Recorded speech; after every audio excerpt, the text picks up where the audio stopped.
troisième tableau, c'est le travail à tout prix. Le diable vous présente le travail à tout prix. Il te dit, travaille pour bâtir la vie de tes enfants. Travaille pour bâtir la vie de ta femme, de ton mari. Travaille parce que tu dois avoir, parce que tu dois soutenir tes frères. Travaille. Le diable te crée la pression du monde par le travail. Et toi, tu dis, oui, de toutes les manières, la Bible dit aussi qu'il faut travailler. Mon frère, la Bible dit, tu aimeras ton Seigneur, ton Dieu, de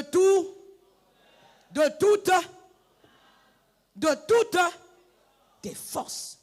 C'est-à-dire, le travail, oui, reste dans l'équilibre, mais jamais le travail avant Jésus. J'ai écouté 2 amens. Jamais le travail avant Jésus. Si ce travail t'empêche, Stéphane, si tu arrives à avoir un travail qui t'empêche de venir à l'église, laisse ça. C'est indiscutable. Je sais que le diable t'a déjà attiédi. Voilà pourquoi tu me regardes comme ça. Voilà pourquoi tu as l'impression que je raconte des choses qui ne sont pas de la terre. C'est de la terre. Mon frère, d'abord Jésus. Parce que tu peux avoir ce travail 2 jours après mourir d'AVC. Tu n'iras pas travailler en enfer. Est-ce que quelqu'un m'entend bien? Le diable veut te faire croire qu'il faut tout faire ici. Écoute bien. Tout se joue ici et tout finit ici. Le diable est le serpent. Il a dit une partie de la vérité, mais l'autre partie n'est pas vraie. Écoute ce qu'il dit. Tout se joue ici et tout finit ici. Faux. Tout se joue ici. Vrai. Tout finit ici. Tout ne se finit pas ici, mon frère. Ne travaille pas comme un cheval, comme si la vie s'arrêtait ici. Si ton travail commence à t'empêcher de servir Dieu, commence à réfléchir et commence à prier pour que Dieu te donne mieux. D'ailleurs, Dieu aime les cœurs comme ça. Dieu te donnera mieux que ce que tu lâches. Dieu aime les cœurs qui se focalisent d'abord sur lui, qui priorisent Jésus. Comment toi tu peux avoir un travail qui t'épuise au point où tu n'as pas le temps de prier même dans ta chambre 3 minutes. Quand tu te mets à genoux, tu dors. C'est quelle vie? Mon frère, ça passera. Je disais, ça passera. Un jour, tu laisseras ce travail-là. Un jour, tu mourras. La phrase que les gens n'aiment pas écouter. Un jour, tu mourras. Mais tu vois là-bas, même en enfer, le diable ne te dira pas, montre-moi ton CV. Le diable a déjà ton CV. Il va te dire, frère, approche. Approche. Fidèle serviteur, viens. Tu vas te poser la question, quand est-ce que je servis le diable? Mais quand tu as pris ton travail pour Dieu. Écoute, je vais choquer quelqu'un. Ce n'est pas ton travail qui te nourrit. Les intelligents ont entendu. Ceux qui n'ont pas entendu, je répète pour eux. Ce n'est pas ton travail qui te nourrit. Ce ne sont pas ces $100, ces $500 ou plus même, non. C'est Dieu qui est derrière. Parce que si tu peux manger déjà, il faut que ce soit Dieu dedans. Que quelqu'un dise à un frère, il y a Dieu dedans. Non, dis à un autre, il y a Dieu dedans. Sinon, mon frère, même pour ouvrir la bouche, tu ne vas pas ouvrir. Si tu as un AVC aujourd'hui, tu n'ouvriras pas cette bouche-là. On va te traiter avec des sondes. Il y a Dieu dedans. Ce n'est pas ton salaire qui te nourrit, c'est Dieu. Ce n'est pas la nourriture que tu manges qui te donne de l'énergie pour aller au travail, c'est Dieu. Il y a des gens qui mangent mieux que toi, qui sont venus, qui ont quitté l'Europe dans des caisses. J'ai parlé? J'ai parlé? Qui ont quitté l'Europe dans des caisses. Dans l'avion, au lieu d'entrer même en business class, ou bien premium, ou économique. Non, mais lui, il entre dans la soute, dans un cercueil. Mais il vient de l'Europe. Arrête de te laisser tromper par le diable. Pourquoi le diable arrive à te tromper si facilement? Ton travail ne peut pas être ta priorité. La priorité, c'est Jésus. Je répète encore, un enfant de Dieu qui veut vaincre et qui a le cœur pour Dieu, lorsque le travail commence à déranger l'œuvre de Dieu, tu commences à prier, Seigneur, donne-moi un autre travail. Parce que je n'arrive pas à te servir, parce que je n'arrive pas à être là pour toi. Donne-moi mieux que ça. Et Dieu est fidèle, il est juste, il t'accordera. Le troisième tableau que le diable utilise, c'est le désir du devenir. Le désir farouche du devenir. Et là, la majorité se retrouve. Pourquoi? Parce que le diable te présente aussi tous ceux qui sont en train de se réaliser autour de toi. Tu regardes tes amis de l'école primaire. Aujourd'hui, ce sont des directeurs. Ils ont des maisons. Ils ont ceci et cela. Il y a des gens que toi, tu as eu à former Dans un certain travail, aujourd'hui, ce sont des grands cadres. Des fois même, ils s'arrêtent en route. Toi, tu attends le taxi. Il s'arrête avec sa belle voiture. Alors que c'est toi qui l'as formé. Le diable crée une pression sur toi. Pour te dire, regarde comment les autres évoluent. Toi, seulement l'église. N'est-ce pas? Il y a peut-être même ton voisin qui t'a déjà dit ça. Yeah. Regarde comment les autres vont de l'avant. Toi, seulement l'église. Tes amis d'enfance, regarde ce qu'ils sont. Toi, seulement l'église. Regarde ce que les autres vivent. Toi, regarde ce que tu vis. Mon frère, si tu veux réussir sur terre et tu veux maintenir, par la grâce de Dieu, la longévité sur ta tête, ne regarde jamais à gauche, à droite dans ton parcours. Ne regarde pas à gauche, à droite. Aucun homme n'est le miroir de ta vie. J'ai parlé à quelqu'un? Que quelqu'un m'aide à dire à un frère, aucun homme n'est le miroir de ta vie. Toi, tu es là en train de regarder, même pas tes frères. Oh oui, même pas tes frères biologiques. Chacun est chacun. Je veux même le dire autrement, chacun a son chacun. Prends ça comme ça. Tu ne peux pas être là en train de dire, regarde mon petit frère aujourd'hui, c'est lui qui commence à me soutenir. S'il veut te soutenir, il te soutient. S'il ne veut pas, il laisse. Tu es soutenu par l'Éternel. S'il réussit, c'est ta fierté qu'il réussisse. La réussite de Joseph, c'est la fierté de Judas. Mais toi, en tant que Judas aussi, tu ne peux pas être dernier. Mais tu comptes sur Dieu. Tu n'es pas là en train de regarder les autres. Oh, mais ils évoluent. Regarde, on avait fait le droit ensemble. Celui-là, regarde, il est au barreau. On a fait médecine ensemble. Celui-là, il est ceci. Mon frère, si tu as les yeux comme ça, tu vas mourir avant l'âge. Arrête de regarder les gens, sois sur ton couloir. Ce que Dieu te donne, tu prends. Ce que Dieu refuse. J'entends l'Esprit me souffler quelque chose. Écoute ce qu'il veut te dire. Le Seigneur veut que je te dise, dans le parcours, quand il ne t'a pas encore donné quelque chose, et tu sais que cette chose t'appartient, la chose est encore en train de se préparer. La chose est au four. Laisse la chose cuire. Est-ce que quelqu'un m'entend? Une femme ne doit pas accoucher un enfant prématurément. L'enfant doit grandir. Calme-toi. Mais lorsque le diable veut utiliser cet élément pour t'avoir, la majorité des jeunes sont dedans. La majorité. Vous êtes dedans.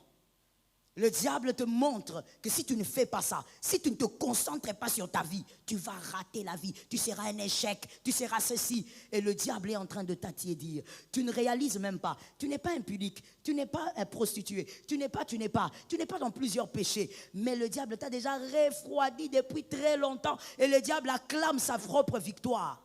Quand il te regarde, il acclame.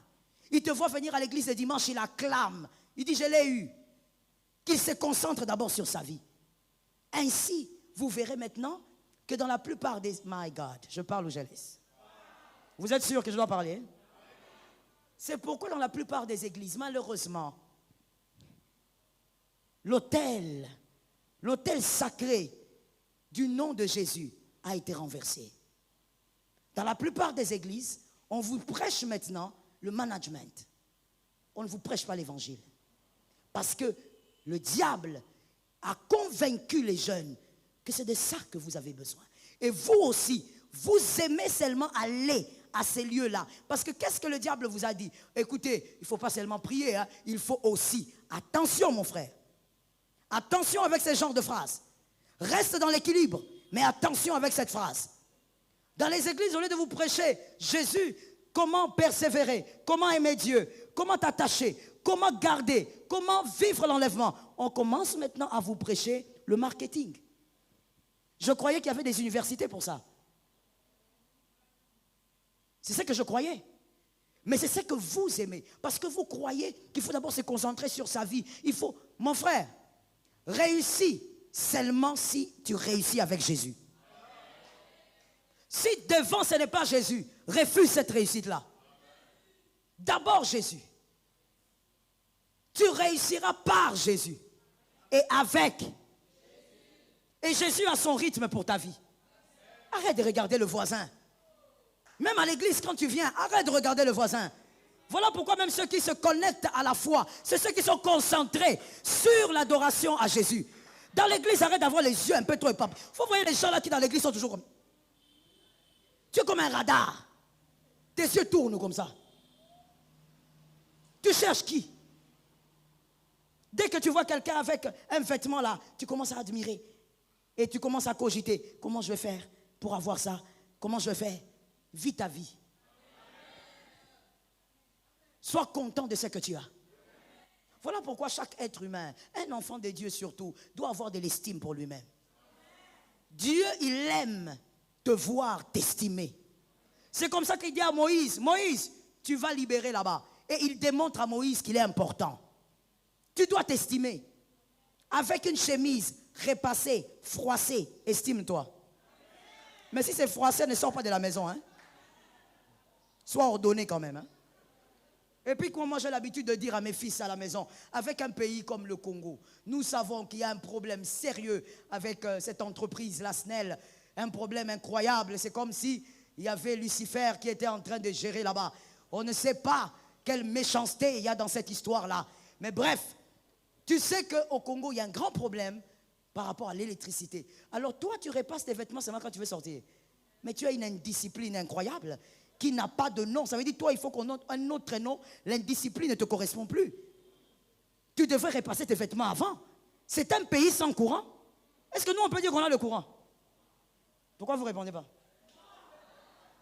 Est-ce que nous, vraiment, les Congolais, les Kinshasa, République démocratique du Congo, on peut dire qu'on a le courant? Les voisins ont le courant? Oui. Les voisins ont le courant. Nous vous aimons les voisins. Les voisins les plus proches du monde, on vous aime. Recevez vos bisous. Mais notre courant, nous-mêmes, on n'a pas le courant. Tu es là comme ça en train de regarder quelque chose d'important, le discours par exemple du président, et puis paf. Toi-même, tu complètes le discours dans ta tête.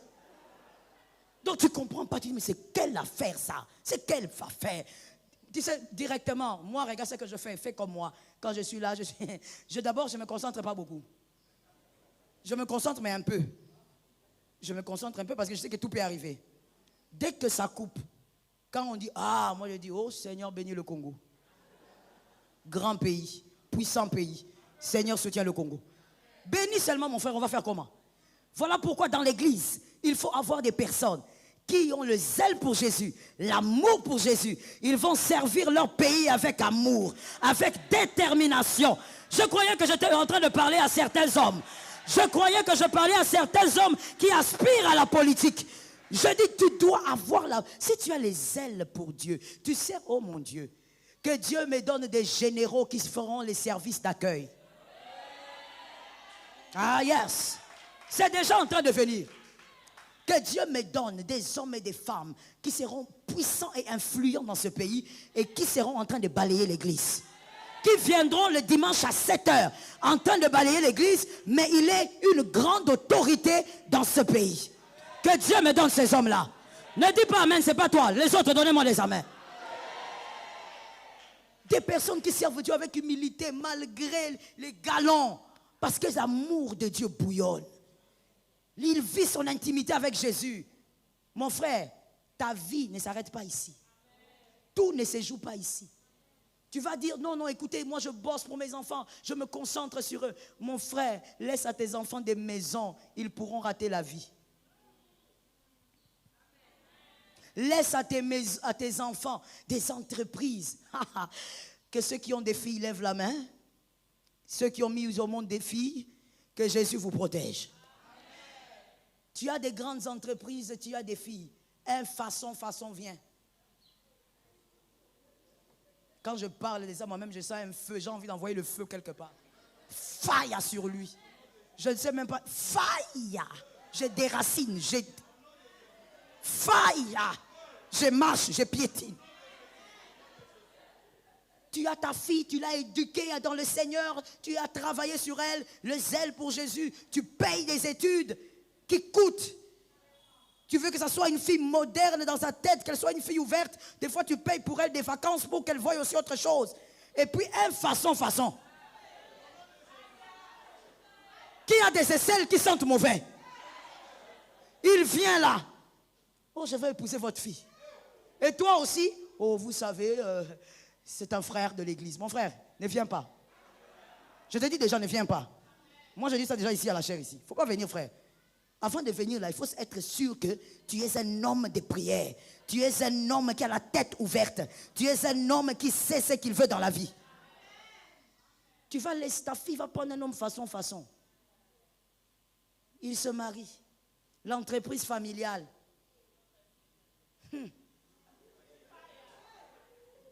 Il prend les documents de l'entreprise, il change de taille. Feu! Sur ces pieds-là, qui se promènent là, feu sur lui.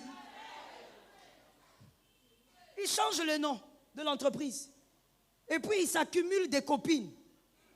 Et puis à un moment donné, il tombe en faillite. Et puis il commence à vendre même les immobiliers. Mais toi, tu es déjà mort. Tu as travaillé toute ta vie pour laisser à ta fille des entreprises. Tu as privé à Dieu même son temps pour que ta fille se retrouve. Ta fille reste. Il y a un gars qui a tout dilapidé. Tu sais qu'elle peut même se suicider. Elle peut tomber dans une dépression. Tu ne seras pas là. Tu es déjà dans la tombe. Mon frère, mais si ta fille, malgré le travail que tu as, cette voix, à des moments tu dis, je vais à l'église, on a évangélisation. Mais maman, tu viens du travail, on a évangélisation, je vais à l'église. Elle te voit servir Dieu, elle te voit aimer Dieu. Elle dit, je veux le Dieu de ma mère, je veux le Dieu de mon père. Même quand tu ne seras pas là, même lorsque les vents violents vont venir, ta fille va tenir, ta fille va monter. Le diable viendra, elle tiendra. Les hommes viendront, elle tiendra. Les hommes voudront renverser, mais laisse à ta fille Jésus. Mais je ne parle pas d'un Jésus seulement de qui vous parlez le soir. Vous savez, Jésus est vivant. Qu'elle te voie y servir Jésus. Je te dis une chose que je dis par expérience. Le Jésus qu'on prêche aux enfants n'est pas efficace comme les Jésus qu'ils te voient y servir. Les Jésus qu'ils te voient y servir est plus efficace. Une fois, ma fille, elle avait une amie qui était malade. Alors elle me dit, maman, prie pour mon amie, elle est malade. Je veux que tu pries pour elle, on va l'appeler sur WhatsApp, elle est hospitalisée depuis. J'ai dit d'accord. Et on a appelé sur WhatsApp. On a commencé à parler d'abord avec la petite qui était vraiment malade. À un moment donné, j'ai dit à ma fille, je veux prier, mais toi aussi tu vas prier. Alors j'ai prié, j'ai demandé la guérison au nom de Jésus. Et ma fille, ma seconde, elle prend le téléphone, elle dit, Jésus, je ne sais pas quoi te dire. Elle aime tellement sa copine. Et elle avait même des larmes. Elle disait, je ne sais pas quoi te dire, mais je te demande, s'il te plaît Jésus, si seulement, toi le Dieu que mes parents servent, tu es vivant, guéris ma copine. C'était la première fois que j'entends ma fille parler de notre Dieu. Donc en réalité, même quand on a l'impression qu'ils ne voient pas, ils voient. Ils savent combien le sacrifice est là. Le Dieu que tes enfants voient, c'est ce Dieu-là qu'ils vont prendre. Ce n'est pas le Dieu que tu cites. Tu dois être à même de servir Dieu et de ne pas tomber dans la pression du diable. Ta vie est cachée en Jésus. À des moments quand tu sens que ça ne va pas, dis au diable, je réussirai mais avec Jésus. Je réussirai mais au rythme de Dieu. Je réussirai mais avec la puissance de... Ça tombe sur toi. 40e tableau et le dernier tableau. Je déclare que le diable ne te vaincra pas. Oh, je suis d'accord avec ça. Le diable utilise la pression de l'entourage. Voilà pourquoi je dis à quelqu'un, choisis bien tes amis. Choisis ton entourage. Tu as des amis qui n'aiment pas le Seigneur. Tu as des amis qui ne croient pas en Dieu. Et tu dis, c'est parce que je veux les évangéliser. Que l'Éternel t'aide alors à bien évangéliser. Mais attention, n'oublie pas ce que la parole de Dieu dit, c'est un principe. Un fruit, un bon fruit, au milieu des pourris, il pourrit. Même si tu prends 40 pommes, des très belles, 40, et tu prends une seule, petite comme ça, pourrie, mon frère, tu pleureras les autres. Alors que l'influence des 40 n'a pas pu toucher à cette seule pomme pourrie. c'est une réalité. Tu as des amis qui ne croient pas en Dieu, fais attention. Qu'ils ne fassent pas partie de la première ceinture. Ce sont les mangeurs de pain. Qu'ils soient à la 3e ceinture. Même pas à la 2e. À la première ceinture, tu dois avoir les hommes de foi. Les hommes capables de dire, on va ouvrir les toits, on va descendre le malade. Ça tombe sur toi au nom de Jésus. Des hommes capables de dire, mon frère, la vie est difficile, mais ça va aller. Ne va pas toucher aux fétiches. N'entre pas dans l'homosexualité. Jésus est vivant. Tu finiras par avoir un travail. On te refuse 4 fois, mais ils te disent la 5e, ça va marcher. On te refuse 7 fois, mais ils te disent la 8e, ça va marcher. Des hommes qui croient en Jésus. Des hommes qui te disent l'avenir est meilleur. L'avenir est bonne. Les hommes qui te regardent, qui te disent, mon frère, tu es passé par des épreuves difficiles. La saison est bonne. Dis à un voisin, la saison est bonne. Je vais t'entendre dire à un autre, la saison est bonne. Des hommes capables de t'encourager. Que l'Éternel te donne ces hommes-là. 2023, que Jésus t'envoie ces hommes-là. Que l'Éternel envoie ces hommes au travail. Que l'Éternel envoie ces hommes dans ton université. Des hommes de foi. Que les célibataires, demoiselles, mademoiselles, donnez-moi des amens. N'ayez pas des copines à l'université qui vous disent, écoute, pour vaincre, tu dois aller donner ton corps.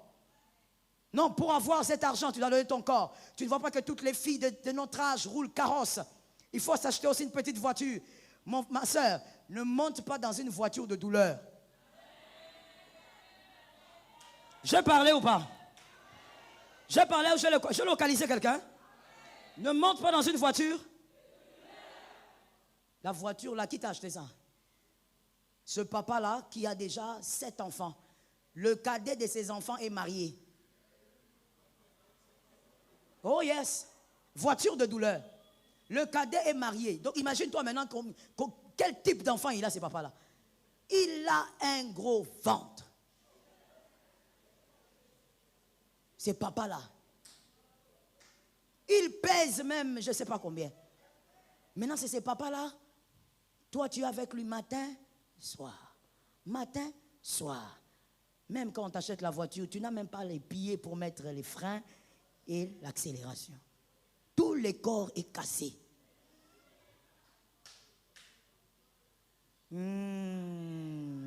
Ça a attrapé quelqu'un. J'ai senti moi-même. La flèche a attrapé quelqu'un. J'ai vu la flèche, comment elle est partie. Elle a attrapé quelqu'un. Quand tu es avec le papa là, ça veut dire qu'on ne te voit pas. Tu as disparu. On ne te voit pas.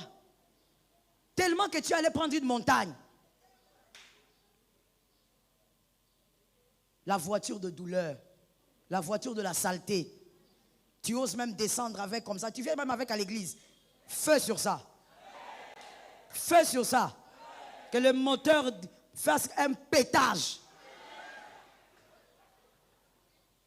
Voiture sale. Voiture qui sent mauvais. Comment tu crois que c'est le seul chemin pour avoir ce que Dieu t'a préservé? Généralement, écoutez la sagesse. C'est qu'on se bat pour avoir sans Jésus. Généralement, c'est inférieur à ce que Dieu a prévu dans la destinée. Écoute, peut-être que tu n'as pas bien compris, même si tu as dit Amen. Écoute-moi. Tu sais pourquoi il y a certaines personnes, quand elles vont chez le marabout, chercher de l'argent, elles deviennent folles. Elles deviennent folles. Pas parce qu'elles ont touché à l'interdit ou parce qu'elles ont manqué de respecter une instruction. Mais en sortant de là, quelques jours après, elles deviennent folles. Tu sais pourquoi?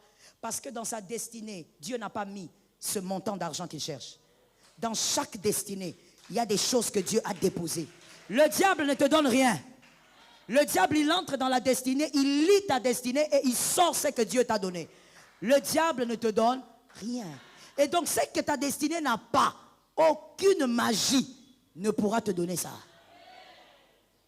Calme-toi, va au rythme de Dieu.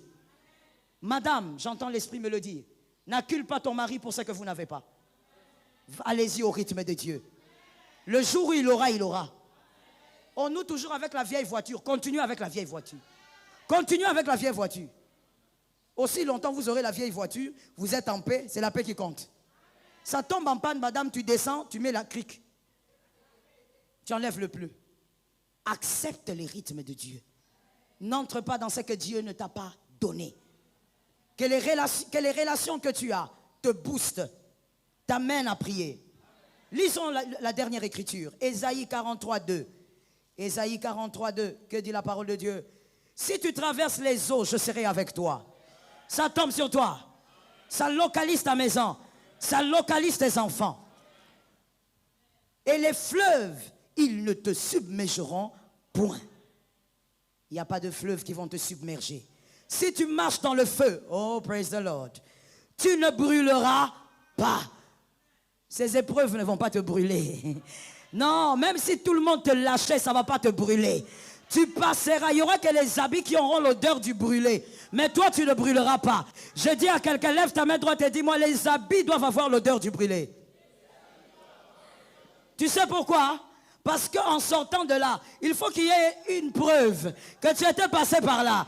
Il faut qu'il y ait une preuve que l'Éternel t'a sorti de là. Sinon, si tu témoignes, on ne va pas croire. On va croire que c'est les manques qu'il y en a. Non, mais ce ne sont pas les manques qu'il y en a. C'est Jésus qui t'a réellement vu. C'est Jésus qui t'a réellement sauvé. Jésus t'a fait traverser le feu. Les habits doivent sentir le feu, mais toi, tu ne brûleras pas. Les hommes vont se rappeler que tu as traversé ce feu-là. Oh, Jésus dit que ça ne va pas te brûler. Et la flamme ne t'embrasera pas. Mon frère, tu vaincras. Il ne faut pas avoir peur.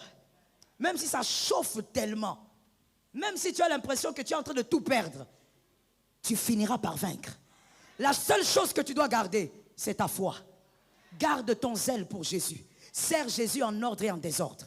Ne regarde pas à gauche quand tu sers Jésus. Oh, moi je dis toujours, c'est un privilège même de balayer cette moquette pour Jésus. C'est un privilège. C'est un privilège de nettoyer les toilettes de l'église. C'est un privilège. Car c'est l'œuvre du Seigneur. C'est un privilège. C'est servir comment je veux dire? C'est servir un être qui est plus que le président, les rois et tout ce que vous voulez. C'est servir celui qui est au-dessus de tout. Que quelqu'un me dise, c'est un privilège. Il faut le faire avec beaucoup d'humilité, bien-aimé. Voilà pourquoi je ne sais pas pourquoi dans l'église du Seigneur, il y a des gens qui servent avec orgueil. Je n'ai jamais compris ce phénomène. Dis-moi un peu, explique-moi. Peut-être que toi, tu vas m'enseigner. Comment tu fais pour être orgueilleux? Même quand tu diriges la prière, tu es orgueilleux. Tu fais le service d'accueil, tu es orgueilleuse. Tout ce que tu fais, c'est avec orgueil. Tu lèves tes épaules. Est-ce que tu sais qui tu sers? Est-ce que tu sais ce que tu vaux devant qui tu sers? Tu ne vaux rien. C'est un privilège que de le servir. Oh, je dis à quelqu'un, descends un peu. Je dis à quelqu'un, descends un peu. Ce n'est pas l'église qui a dit amen. Je dis, descends un peu. La Bible dit, Dieu dit, toutes ces choses ne t'atteindront pas. Mais en une condition, ne lâche pas Jésus. Ne trahis pas Jésus. Ne cède pas à la pression du monde. Il y a pire que le péché, la pression du monde. Il y a pire que le péché, la tiédeur spirituelle. Lève-toi un peu, relève-toi. Reprends ta course. Rappelle-toi de ton premier amour. Est-ce que tu te rappelles combien tu aimais Dieu? Combien personne ne pouvait t'appeler, mais tu allais évangéliser. Personne ne te cherchait, mais tu venais à l'église. Tu pries pour l'église, tu intercèdes pour les hommes de Dieu. Aujourd'hui, le diable s'est organisé pour qu'il y ait plus de condamnateurs que des intercesseurs. Ceux qui condamnent les hommes de Dieu sont nombreux. Ceux qui crucifient les hommes de Dieu sont nombreux. Mais toi, tu as déjà jeûné pour combien? Tu as déjà jeûné pour combien? Tu es déjà entré en retraite 3 jours en jeûne pour combien d'hommes de Dieu? Même moi, ton pasteur ici, tu ne l'as jamais fait. Et quelqu'un d'autre, tu vas faire. Mais tu es là pour condamner. C'est ce que le diable a fait de certains élus. Que Jésus te délivre. Lève ta main droite et prends ces choses. Au nom de Jésus, tu ne brûleras pas. Au nom de Jésus, tu vaincras. Tu te mettras avec le Christ sur ce trône. Au nom de Jésus, tu ne quitteras pas ce monde pour aller en enfer. Oh, je m'adresse à toi. Je dis, tu vaincras tes épreuves. Tu vaincras la pression du monde. Tu vaincras les combats de la terre. Tu vas garder ton intimité avec Jésus. Ton zèle avec Jésus, tu vas le garder. Oh, dis avec moi, je garde ce zèle.